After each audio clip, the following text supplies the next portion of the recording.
महादेव ही सब कुछ है, इस संसार में शिव ही आदि है और शिव ही अंत है। और जब हम महादेव की बात करें तो प्रभु के साथ जुड़े नंदी को हम कैसे भूल सकते हैं।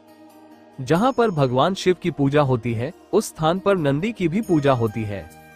हर मंदिर में देखा जाता है कि भगवान शिव के सामने ही उनके वाहन नंदी की मूर्ति स्थापित होती है। जिस प्रकार भगवान शिव के दर्शन और पूजन का महत्व है, उसी प्रकार नंदी के दर्शन का महत्व है। नंदी भगवान शिव के वाहन ही नहीं है, वो उनके परम भक्त भी है। कहते हैं कि जो भी मनोकामना नंदी के कान में कही जाए तो वह भगवान शिव तक जरूर पहुंचाते हैं।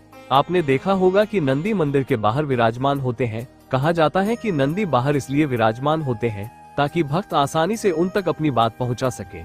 तो आखिर क्यों ऐसा क्या है, इसके पीछे की पौराणिक कथा आइए जानते हैं और बोले हर हर महादेव। पौराणिक कथाओं एवं ग्रंथों के अनुसार स्वयं भगवान शिव ने वरदान दिया था कि जो तुम्हारे कान में आकर के अपनी मनोकामना कहेगा उसकी सभी इच्छाएं अवश्य पूरी होंगी।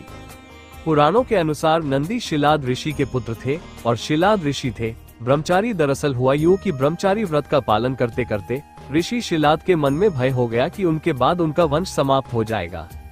ऋषि शिलाद को संतान की इच्छा नहीं थी क्योंकि वे सांसारिक बंधनों से मुक्त रहना चाहते थे।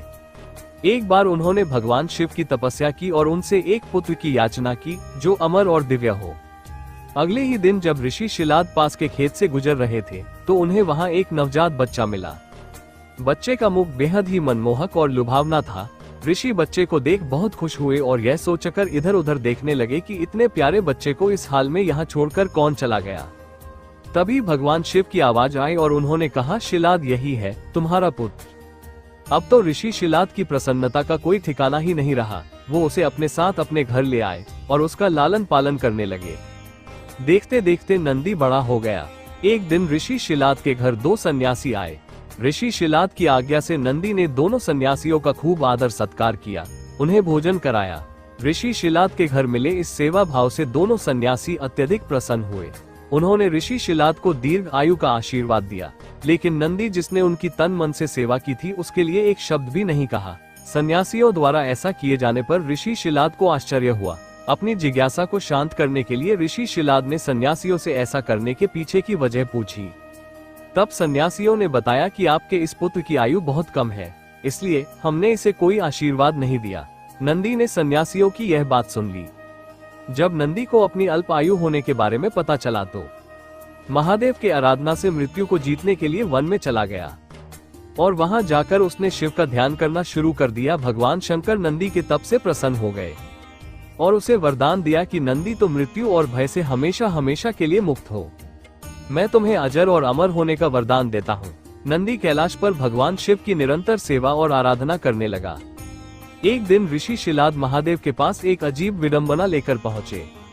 दरअसल ऋषि शिलाद ने संतान प्राप्ति का वरदान इसलिए मांगा था क्योंकि उनकी कोई संतान नहीं थी और अब सिर्फ नंदी ही था, लेकिन वह भी महादेव की सेवा में व्यस्त था। इस वजह से ऋषि शिलाद को लगा कि उनका वरदान पूरा ही नहीं हुआ क्योंकि उसे पिता का सुख नहीं मिला। ये बात सुनकर महादेव ने नंदी को बुलाया। महादेव स्वयं नंदी से बहुत प्रेम करते थे, लेकिन उन्होंने फिर भी नंदी को कहा कि उसे पुत्र होने का दायित्व निभाना होगा। जिसके बाद महादेव ने नंदी को ऋषि शिलाद के साथ जाने को कहा। महादेव से दूर होने की पीड़ा नंदी को परेशान करती रही और उसने खाना पीना छोड़ दिया और वह महादेव के चिंतन में जीवन व्यतीत करने लगा। अपने पुत्र की यह दशा देखकर ऋषि शिलाद एक बार पुनः महादेव के पास गए और उनसे प्रार्थना की कि वह नंदी को वापस बुला ले, क्योंकि अपने पुत्र की ऐसी दशा वह नहीं देख सकते थे। भगवान शिव भी स्वयं उनके पुत्र से प्रेम करते हैं, क्योंकि नंदी के जाने के बाद महादेव को भी उसकी बहुत याद सता रही थी।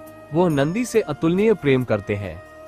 नंदी के इस अतुलनीय प्रेम को देखकर ही महादेव ने उसे वरदान दिया था कि कोई भी प्रार्थना महादेव के पास पहुंचानी हो तो नंदी के कानों में उसे बोल दिया जाए।